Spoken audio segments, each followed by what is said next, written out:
नमस्कार, Hindustan live today में आपका स्वागत है। आइए जानते हैं समाचारों को विस्तार से।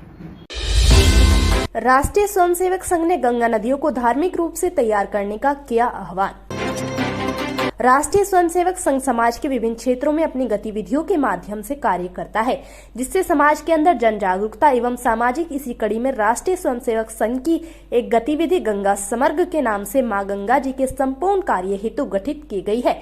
यह गतिविधि राष्ट्रीय स्तर पर गंगा जी एवं गंगा जी की सहायक नदियों की स्वच्छता, निर्मलता, अविरलता के लिए कार्य कर रही है।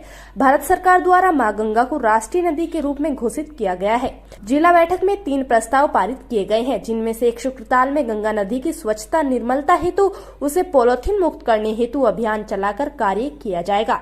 वहां उसकी समिति बनाई जाएगी। गंग नहर जो कि भोपा से होकर जा रही है, भोपा में गंग नहर के दोनों तरफ हाथ विकसित कर वहां गंगा आरती का आयोजन किया जा सके, जिससे क्षेत्र में जन जागरूकता अभियान चल सके। तीसरा प्रस्ताव यह है कि नगर में बह रही बड़ी प्राचीन काली नदी के नाम से प्रख्यात है, उसके किनारे पर घाट बनाकर उसकी आरती की व्यवस्था हेतु कार्य करने का निर्णय लिया गया है। गंगा समग्र नाम से संघ का एक गतिविधि है, उसमें उसके सिलसिले में कुछ यहाँ डीएम को ज्ञापन देना था। एक तो गंगा राष्ट्रीय नदी घोषित हो ही गई, कल डिक्लेयर हो जाएगा।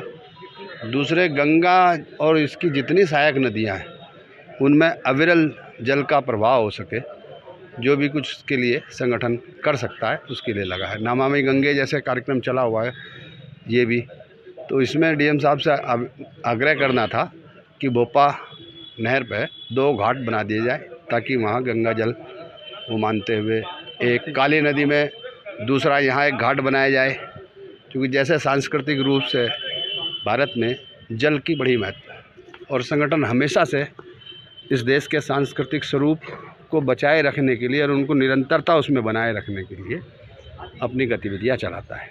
गंगा समग्र उन सब का क्युमुलेटिव इफेक्ट है।